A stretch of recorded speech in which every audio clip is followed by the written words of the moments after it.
What I'm about to show you should be front-page news. It should trigger congressional investigations. It should be the biggest financial scandal in American history, but instead it's being buried. Last month, the Bank of France did something that should terrify every American. They sold 129 tons of gold that was supposedly stored in US vaults, then immediately bought the same amount back in European vaults. The profit? $15 billion. Think about what that means. France didn't trust their gold sitting in American custody, so they sold it and bought it back elsewhere, making a massive profit in the process. That's not normal market arbitrage. That's a central bank screaming that something is very, very wrong with us held gold reserves. Meanwhile, the United States claims to hold 147.3 million ounces of gold in Fort Knox, Kentucky. At today's prices, that's over $700 billion. It's supposed to be the ultimate backstop for the US dollar, the proof that America's currency is sound. There's just one problem. Nobody has actually verified that gold exists, not in any meaningful way, not for more than 70 years. I'm the Stack Guy, and today, May 8, 2026, with silver trading at $81 an ounce and the precious metals market showing cracks that are impossible to ignore, we're going to connect the dots. Before we dive in, if you want analysis like this that connects policy, markets, and real-world events to your investment strategy, hit that subscribe button right now. I'll never sell you courses, never pitch investment schemes, never ask for your money. On April 6, 2026, exactly 1 month ago, Kitco News reported something that should have been headline news everywhere. The Bank of France, one of the world's most respected central banks, sold its entire 1 to 9 ton US gold reserve. Not gold they held in Paris, not gold in their own vaults, their gold that was stored in the United States. They sold it and then immediately bought 129 tons of gold back, but this time stored in European vaults. The profit on this transaction? $15 billion. Now, most financial media reported this as a clever arbitrage trade, a smart move by French central bankers capitalizing on price differences between markets. But that explanation doesn't hold up under scrutiny. Gold is gold. A 400-ounce bar in New York should be worth the same as a 400-ounce bar in Zurich or Paris. There shouldn't be a $15 billion arbitrage opportunity on 129 tons just because of location, unless the gold in US vaults wasn't the same as the gold in European vaults, unless there was a trust premium. Unless France knew something about us held reserves that made them willing to pay a massive premium just to get their gold out of American custody. According to the official records from the US Mint, Fort Knox currently holds 147.3 million troy ounces of gold. That's roughly 4,580 metric tons. At current gold prices around $3,100 per ounce, we're talking about approximately $457 billion worth of gold. This gold is supposed to represent the wealth and credibility of the United States. It's the asset that backs confidence in the dollar, even if that backing is no longer official or legal. The building itself is legendary: granite walls, steel-reinforced concrete, a vault door weighing 20 tons, armed guards, electronic surveillance, no visitors allowed, and that's exactly the problem. Because when something is that secure, when access is that restricted, when transparency is that limited, you have to ask yourself, how do we actually know the gold is in there? The answer should terrify you, and the Bank of France just signaled they asked themselves the same question and didn't like the answer. Here's what most Americans don't know, what most investors have never been told, what financial media conveniently forgets to mention. The last full independent audit of the gold in Fort Knox happened in 1953. That's not a typo, 1953. Over 73 years ago, Dwight Eisenhower was president. The Korean War had just ended, and that was the last time anyone conducted a comprehensive independent physical audit of America's gold reserves. Even that 1953 audit wasn't what you'd call thorough. The audit team was allowed to inspect only about 5% of the gold bars. They didn't weigh every bar, they didn't assay every bar to verify purity, they didn't conduct a full inventory, they looked at a small sample, took the government's word for the rest, and signed off. Since then, nothing. No full audit, no independent verification, no comprehensive physical inventory. The US Mint will tell you they conduct audits regularly, but here's what those audits actually are. Every year, Mint employees, not independent auditors, not outside firms, not congressional oversight committees, Mint employees walk into the vault. Look at sealed compartments that haven't been opened in decades, verify that the seals are intact, and check that off the list. They're not opening the compartments, they're not weighing the bars, they're not testing for purity, they're not verifying that what's inside those sealed compartments is actually gold and not lead, tungsten, or nothing at all. They're looking at seals that were put in place in 1974 during the last partial inspection, which itself only examined about 21% of the total gold holdings. Now think about the Bank of France decision through this lens. France had 129 tons stored in US facilities. They could have just asked for it back, like Germany did in 2013, but instead they sold it while it was still in US custody and bought replacement gold in Europe. Why? Because if they had requested repatriation, they might have faced what Germany faced: a 7-year delay, suspicious bar serial numbers, newly refined bars instead of their original deposits. By selling in the US and buying in Europe, France avoided that risk entirely. They got out clean, and they made $15 billion doing it, which suggests they paid a massive premium for European stored gold because they valued certainty over savings. Let me put this in perspective. Imagine you have $500,000 in A safe deposit box at a bank, you can't verify what's inside because the bank won't let you open it. They just show you the sealed box every year and say, don't worry, your money's still there. Then one day you see another customer sell their safe deposit box contents sight unseen and immediately buy the same amount of cash from a different bank, paying a 15% premium just to have their money somewhere they trust. Would you keep your money in that first bank? That's Fort Knox, that's us held reserves, and the Bank of France just voted with $15 billion that they don't trust it. Red flag number 1, the Treasury's own admission. In 2012, Congressman Ron Paul introduced legislation to audit Fort Knox. The bill didn't pass, but during the debate, something extraordinary happened. A Treasury official was asked directly, when was the last time the gold in Fort Knox was fully audited? The official's answer, the last full physical inventory was conducted in the early 1950s, not 1953. Early 1950s, they couldn't even give a specific year. And when pressed on why no audit had been conducted since, the official stated that the cost and logistics of a full audit would be prohibitive. We're talking about $457 billion worth of gold, the foundation of confidence in the US dollar, and the Treasury Department says it's too expensive to verify it. Actually exists. The annual budget for the US Mint is approximately $3.7 billion. A comprehensive audit would cost, by most estimates, somewhere between $15 million and $60 million. That's less than 2% of the Mint's annual budget. But somehow that's prohibitive. Meanwhile, France just paid a $15 billion premium to get their gold away from us custody. That's 250 times what it would cost to conduct a full Fort Knox audit. Red flag number 2, Germany's gold repatriation nightmare. In 2013, the German government, which had stored approximately 1,500 tons of gold at the Federal Reserve Bank of New York since the Cold War, made a simple request.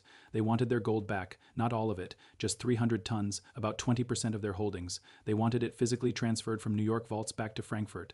The Federal Reserve said yes, but they added one condition. It would take 7 years to return 300 tons of gold that was supposedly sitting in a vault, clearly labeled, readily accessible.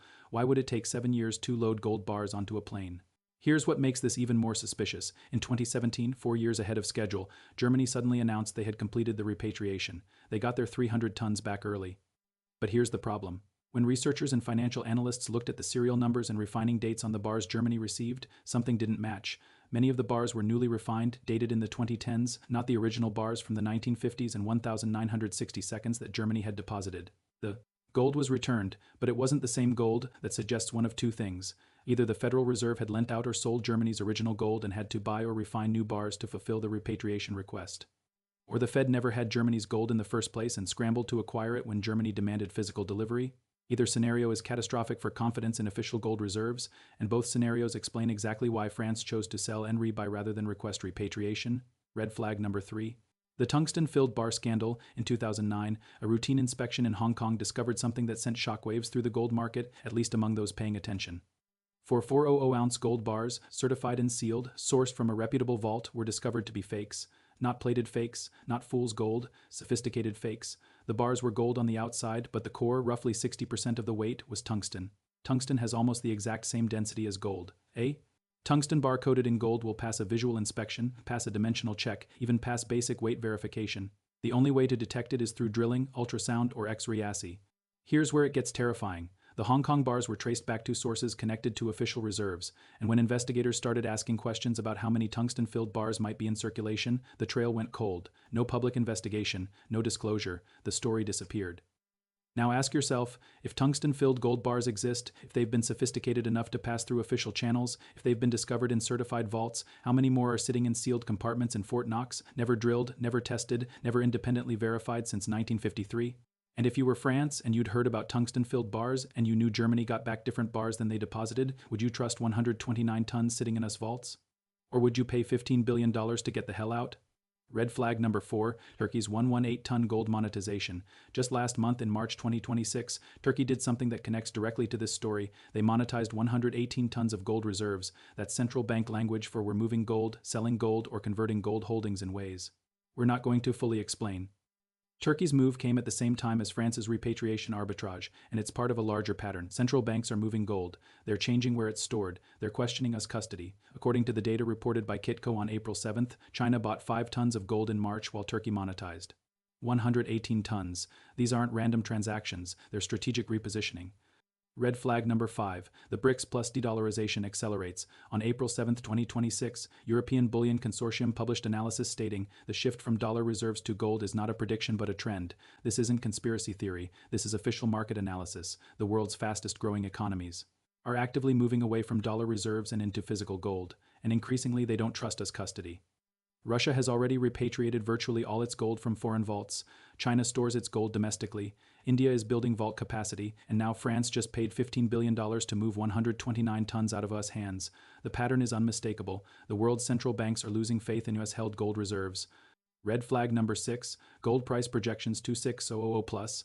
On April 7th, Gabelli's portfolio manager Christopher Mancini stated on record, gold will become the primary alternative to the US dollar, price still headed above 600 Oz. That's not a gold bug on YouTube, that's a portfolio manager at a major investment firm, on the record, projecting gold to nearly double from current levels. Because if gold is going to $6,000 or higher, if it's becoming the primary alternative to the dollar, then the question of whether Fort Knox actually holds 147.3 million ounces becomes existential, because if that gold doesn't exist, if it's been lent out, sold, or swapped for tungsten fakes, then the United States has no credible backing for its currency in a world that's actively seeking alternatives to the dollar. Red flag number 7, the Federal Reserve's gold certificate accounting. Here's something that should make your head spin. The U.S. Treasury officially owns the gold in Fort Knox, but on the Federal Reserve's balance sheet, the Fed holds gold certificates issued by the Treasury, valued at $42.22 per ounce. That means on the Fed's books, 147.3 million ounces of gold is valued at approximately $6.2 billion, not $457 billion. This accounting fiction creates a massive gap between the official value and the market value. But here's the real issue. These are paper certificates. They're not gold, they're claims on gold, and if the gold doesn't actually exist, those certificates are worthless. The Fed has never published the serial numbers of the gold bars backing those certificates. There is no public record matching specific bars in Fort Knox. 2 specific certificates held by the Fed. It's all on trust, and France just demonstrated they don't trust it, not even for $15 billion. Red flag number 8, the refusal to allow congressional access. Since 1974, multiple members of Congress have requested access to Fort Knox to conduct inspections or observe audits. Every single request has been denied. In 2011, Congressman Ron Paul held a hearing on Fed transparency and gold reserves. He invited Treasury officials to explain why Fort Knox had not been audited and why Congress was not allowed access. The Treasury's response was stunning. They claimed that allowing congressional access would compromise security and that the existing annual audits, the seal-checking exercises I mentioned earlier, were sufficient. Think about that. The people's representatives, elected officials with oversight authority, are not allowed to verify that $457 billion worth of public assets actually exists. If you own stock in a company and the CEO refused to let auditors verify the company's assets, you'd sell immediately, you'd assume fraud. But when the US Treasury does it, we're told to trust them. Meanwhile, France looked at that same system and decided to pay $15 billion to get out. Now, some of you might be thinking, okay, these are red flags, but maybe there's a reasonable explanation. Maybe the gold is there and the government just has legitimate security concerns. Fair point. So let me show you the historical context. Let me show you that gold manipulation, official reserve fraud, and government lies about precious metals are not theoretical. They're documented. They've happened before. The London Gold Pool 1961 to 1968. In the 1960s, 8 central banks, led by the United States, formed the London Gold Pool. The purpose was to suppress the price of gold and maintain the $35 per ounce peg established under the Bretton Woods system. The pool nations sold massive quantities of gold into the open market to keep the price down. The problem? They were selling more gold than they had. By 1968, the scheme collapsed. The pool had drained 2,800 tons of gold from official reserves, and the market was still demanding more. France, under Charles de Gaulle, began demanding physical delivery of dollars held in US reserves. The US couldn't deliver, the gold wasn't there, or at least not enough. Of it, on August 15, 1971, President Richard Nixon closed the gold window, ending the convertibility of dollars to gold. The Bretton Woods system collapsed. But here's the key point. For years, the US and other nations had claimed they had ample gold reserves to back their currencies. They lied. The reserves had been depleted, lent out, sold off. France was there in the 1960s, demanding gold and watching the US fail to deliver. They watched Nixon close the gold window. They learned that US promises about gold reserves aren't always trustworthy. So when France decided last month to pay $15 billion to move 129 tons out of US custody, they weren't being paranoid. They were being historically informed. The Salomon Brothers silver manipulation 1,980 seconds. In the 1980s, Salomon Brothers, one of Wall Street's most powerful investment banks, was caught manipulating the silver market. They had sold massive quantities of silver futures contracts, far more than they could ever deliver when contract holders demanded. Physical delivery, Salomon couldn't fulfill. They didn't have the silver. The Deutsche Bank and CBC silver manipulation 2014 to 2016. Fast forward to 2014, Deutsche Bank and CBC were caught manipulating silver prices through coordinated trading in the London and New York markets. They paid settlements totaling hundreds of millions of dollars. Traders were fired, executives resigned, and once again the manipulation was proven, documented, and admitted. The pattern is clear. Official institutions, banks, and governments lie about precious metal reserves. They manipulate prices, they sell what they don't have, and when caught, they pay fines and move on. Now let's bring this back to silver, because everything happening with gold is happening with silver, only worse. Silver's supply deficit is worse than gold's. The Silver Institute has documented 5 consecutive years of structural supply deficits totaling over 800 million ounces. COMEX registered silver has fallen from over 350 million ounces in 2021 to under 80 million ounces as of last month, a 77% decline in less than 5 years.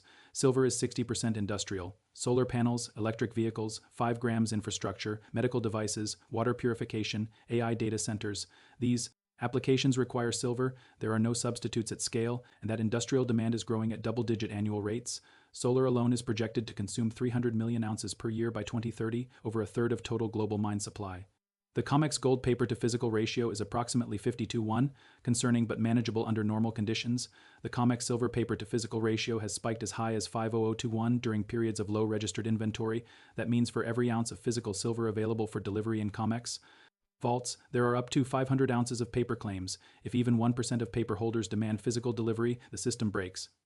Right now, as you watch this video, silver in Shanghai is trading at premiums of 25-35 above the COMEX spot price. That means Chinese buyers are paying 100,110 per ounce for silver, while the Western paper price shows 81.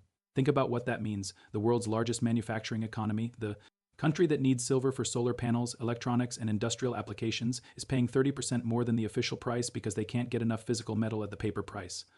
That premium is the market screaming that the COMEX price is wrong, that it's disconnected from physical reality, that the paper market is a fiction maintained by leverage and manipulation. Now connect all the dots. If Fort Knox is a fraud, it means official reserves are unreliable. If official gold reserves are unreliable, France pays $15 billion to exit. If France exits, other central banks notice and question their own holdings. If central banks question their holdings, they demand physical delivery. If they demand physical delivery and the gold isn't there or is tungsten filled, the system collapses. If the gold system collapses, investors rush to other precious metals, primarily silver. If investors rush to silver, they discover the physical shortage is even worse than gold. If the physical shortage is worse, the paper to physical ratio of 500:1 becomes untenable. If 500:1 leverage breaks, silver doesn't go to $100 or $150. It goes to $300, $500 or higher. We're not at the end of that chain yet, but France just moved us several links closer, and silver at $81 today, up 3.5%, is giving you a preview of what happens when the dominoes start falling. So if the Bank of France story is so explosive, if the evidence is so clear, if the implications are so massive, why isn't this front page news? Why did Kitco report it as a footnote, a clever arbitrage trade, instead of the smoking gun it actually is? Simple incentive structures. Major financial media is owned by banks. Bloomberg is a financial data and media company that depends on relationships with Wall Street banks. CNBC is owned by Comcast. The Wall Street Journal is owned by News Corp. These outlets are not going to run stories that undermine confidence in the banking system, the Federal Reserve, or official gold reserves. It's not conspiracy, it's business.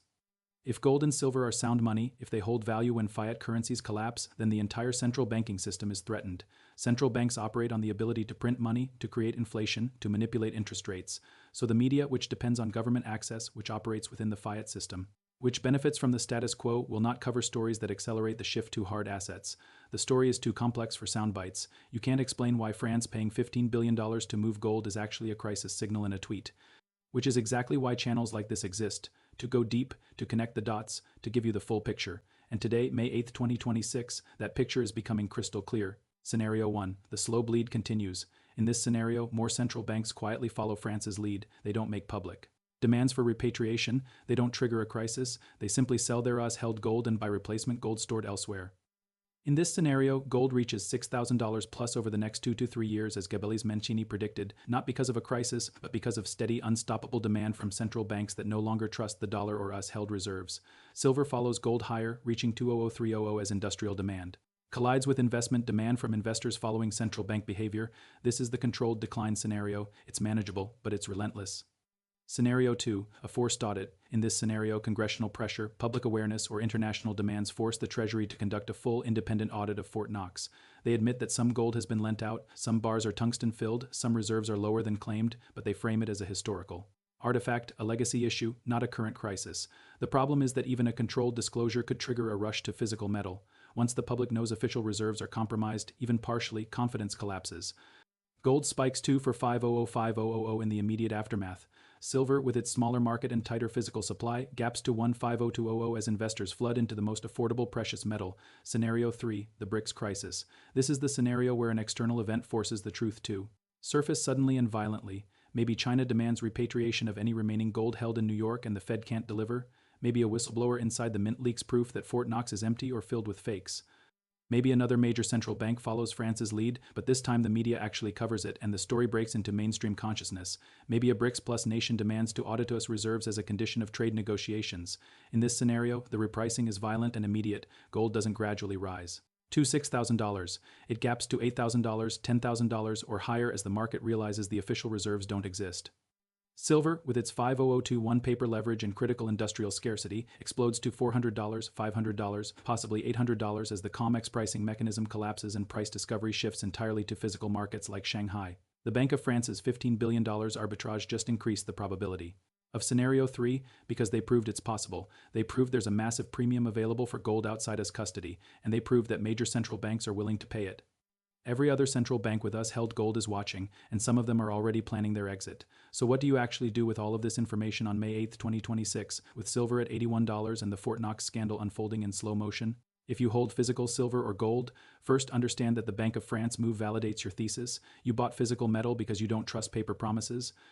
The fact that France paid $15 billion to get their gold out of US custody, that official reserves haven't been audited in 73 years, that Germany got back different bars, all of that confirms you made the right decision. Do not sell your physical metal because of short-term paper price volatility. The paper price is increasingly irrelevant. Today, silver is $81. In Shanghai, it's 105,110. Understand that premiums are elevated right now for a reason. The physical market is tight, COMEX inventories are at historic lows, Shanghai is paying massive premiums, mints are struggling, but high premiums today are still cheaper than unavailability tomorrow. Consider dollar cost averaging by consistently build your position over weeks and months. Focus on ounces accumulated, not dollars spent, and prioritize silver over gold if your budget is limited. Silver's upside leverage is significantly higher, and the physical shortage is more severe. Understand the counterparty risk. ETFs like SLV and GLD hold physical metal, theoretically, but you don't have direct ownership, you can't take delivery, and if the fund is forced to liquidate during a crisis, you'll receive cash, not metal. Futures contracts are even riskier. If COMEX can't deliver physical, if the exchange changes rules or forces cash settlement, your position becomes worthless. I'm not saying sell everything, I'm saying understand what you own, understand the risks, and consider shifting at least a portion to physical if you're not already there. The Bank of France just paid $15 billion to teach you a lesson. They're telling you that US-held reserves are questionable, that physical metal stored outside the US system has massive value. Even a 5-10 allocation provides portfolio insurance. It's a hedge against the scenario where the paper system collapses and the Fort Knox facade finally crumbles. And based on everything we've covered today, that scenario is not speculation. It's a documented possibility backed by historical precedent, current market evidence, and the actions of one of the world's most sophisticated central banks. I'm going to give you specific things you can verify on your own because I don't want you to just trust me. I want you to see the evidence yourself. Verify item 1, the Bank of France story. Go to kitco.com. Search for Bank of France Gold and find the April 6, 2026 article. Verify item 2, the last Fort Knox audit. Go to the US Mint's website. Search for Fort Knox audit history. You will find references to annual audits, but when you dig into what those audits actually entail, you'll see they involve seal verification, not physical inspection. Verify item 3, Germany's gold repatriation. Search for Bundesbank gold repatriation 2013. You'll find articles from Reuters, Bloomberg, and the Financial Times confirming Germany requested return of 300 tons and was told it would take 7 years. Then search for Germany gold repatriation serial numbers. You'll find analysis questioning why they received newly refined bars instead of their original deposits.